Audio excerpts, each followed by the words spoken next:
சொக்கநாதன் பெற்றெடுத்த பிள்ளையாராம்.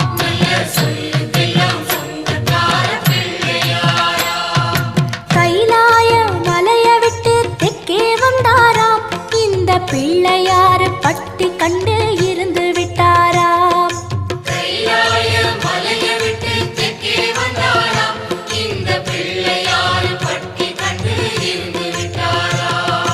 கணபதியார் வந்தாரம்மா, நம்ம உறவாக நின்னாரம்மா. கணபதியார் வந்தாரம்மா, நம்ம உறவாக நின்னாரம்மா. சொக்க